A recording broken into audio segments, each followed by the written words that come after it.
It's literally just a matter of time before you get caught and you will be prosecuted.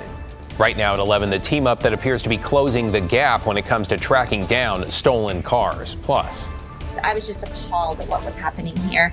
a local nurse stuck in Gaza shares what it's like in the middle of the Israel-Hamas war. And later, much ado about school size, why some Beaverton parents worry something they deeply value could soon be about to change. Thanks for joining us. I'm David Molko. We begin tonight with a serious challenge that's impacted thousands of Portlanders, a spike in stolen cars and a trend that after a few years of going the wrong way, it seems, has now been reversed. As part of the KGW Solutions Project, we are committed to highlighting efforts to fix some of the biggest issues in our community. And as Alma McCarty shows us, improvement here has come at least in part because of an unlikely collaboration.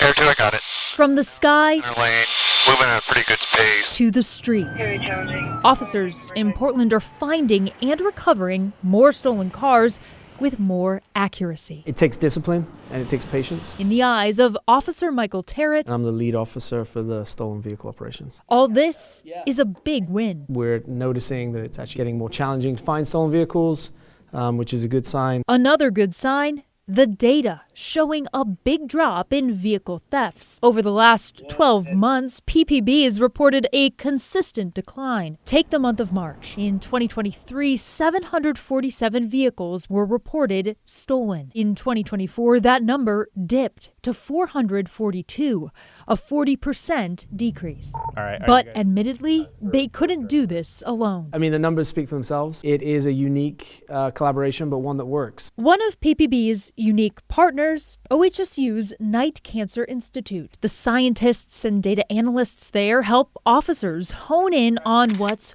working during stolen vehicle operations and turn that into a formula to help them better identify occupied stolen cars. The goal is if we can minimize the amount of stops we do, but get better outcomes in the sense that we take an active stolen vehicle out of the community, return the vehicle, and also we're able to prosecute the person. That is really what this program is about. Even with this focused approach, officers can't see everything all the time. But with the help of community, specifically the PDX Stolen Cars Facebook community, their reach extends. Another unlikely partner. There's such a level of eyeballs on that information that they're able to really point us in a very precise direction. The more eyes and the more ears, the more cars we're going to find. And find they have. Titan Crawford and his team of volunteers working independently but alongside officers. We just take a small team, a group of 4 of us. Every stolen vehicle mission, we take our own cars and we go out into the area that police are looking for stolen vehicles. And what's different about those is the resources available. You've got officers from Clackamas County, Multnomah County, Gresham, even Vancouver participates. And when you find a stolen vehicle, they're able to respond in a minute's time. Even when not on a formal mission, PDX Stolen Cars is always on the lookout, crowdsourcing by snapping and posting pictures while cruising around or even on their own street. Then the neighbors in this neighborhood are awesome about keeping an eye out for me. And now with nearly 20,000 members in the Facebook group, they cover a lot of ground and provide information to police. Culmination of where stolen cars are found, and I add to that every day. Both Titan and Officer Terrett say the remaining culprits keep getting craftier. You used to be able to turn a corner and find a stolen car. Now I have to go look for them. Thieves finding new ways to steal and to hide. Sometimes they are hiding in plain sight. It used to be if you heard a catalytic converter that was removed from a car, or you saw a car driving with a broken window and no plates, like that was an obvious clue that that was a stolen vehicle. Perhaps they find a license plate from a matching vehicle and put on, there are tricks that we're seeing to help, de-identify the car or make the car not stand out as much. Now the work continues to stay ahead of the curve. Criminals have adapted into hiding them, and we've adapted our ways of finding them. And they're confident the trends will continue, seeing how well their partnerships have paid off. Certainly had a hope and a belief that, if we looked at this in a very specific way, if we thought outside the box, and if we, applied best practices from outside industries, from the private sector, from the medical industry, and we leveraged their methodologies that, we could improve our results. That was the goal. Now, officers say there are things you can do to try and prevent thieves from coming after your car. A big one, using steering wheel locks or clubs. Officer Terrett's been handing them out to folks in East Portland, but if you need one, you can stop by PPB's East Precinct to pick one up. David? Thanks, Alma. It's good to see progress. Appreciate your reporting. By the way, the KGW Solutions Project is our commitment to highlight stories like this one. So if you know someone or an organization that's doing good work in our community to solve some of our biggest challenges, we want to hear from you. Email solutions@kgw.com. You can also check out the latest from the Solutions Project at kgw.com/solutions. To get you caught up on tonight's other headlines now, Vancouver police are trying to find a man who stabbed a woman in the neck on Wednesday on the Clark College campus. These are surveillance pictures of the suspect. The woman says the man came up to her screaming and asking for help. She thought he had punched her, but then she realized she'd been stabbed. She suffered non-life-threatening injuries.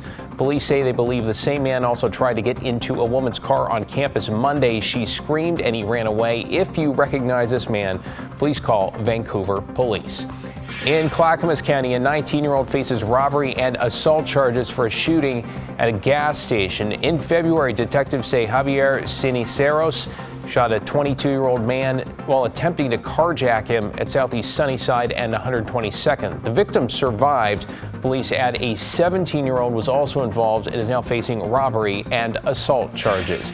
And some Beaverton parents are sounding the alarm over a proposal which could close several elementary schools. This has to do with the new Raleigh Hills Elementary, currently under construction, which when finished could hold up to 750 students. Now, last week, families say they learned the district was studying the possibility of closing several smaller elementary schools in a couple of years. The district says no decisions or official proposals have been made, and family feedback will be taken into account before a plan goes before the school board. Today, the president of Portland State laid out what it will take to repair PSU's main library after some pro-Palestinian protesters occupied the building, doing what she estimates to be $1 million worth of damage. While the university has insurance, it's on the hook for about $100,000. That's the deductible to be covered by student tuition, taxpayers, or both. Today, President Ankud pointed to non-student protesters as one reason the largely peaceful demonstrations got out of control.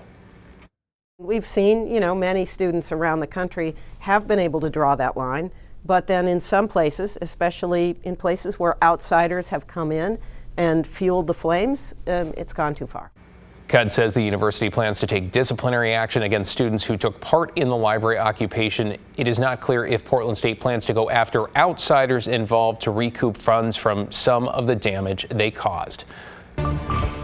Meanwhile, we want to update you on the Israel-Hamas war, where Israeli troops battled militants across Gaza today, including in Rafah, where more than 1 million Palestinian civilians were sheltering. The UN says many of those have now been forced to flee elsewhere.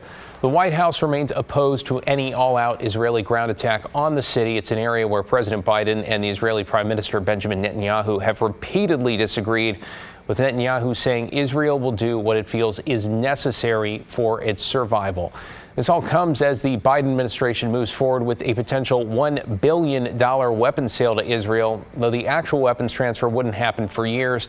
That is after the president withheld a recent shipment of bombs to Israel to send a message over a potential Rafah assault. Going from never watching the news to consuming yourself with it, immersing yourself with it, I was just appalled at what was happening here. Well, that is Monica Johnston, a nurse from Portland, now stuck in the middle of a war zone. A warning, some of the details here are disturbing. She arrived in Rafah as a volunteer before the latest attacks got underway. Her mission, helping Palestinian children in Gaza, was set to last 2 weeks, though now it has been extended indefinitely. She and her team are still working to provide care to kids who she says will have to live through the conflict and its aftermath long after she's left. Their limbs are being severed.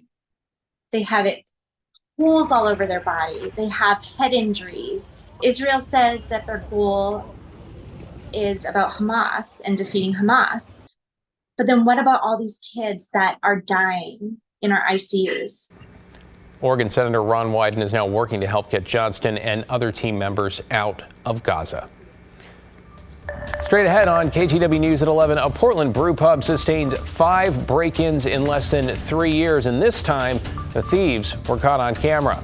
Plus, Oregon's Employment Department has a new plan to clear its backlog, how the agency is hanging up the phone in order to deal with claims that keep piling up.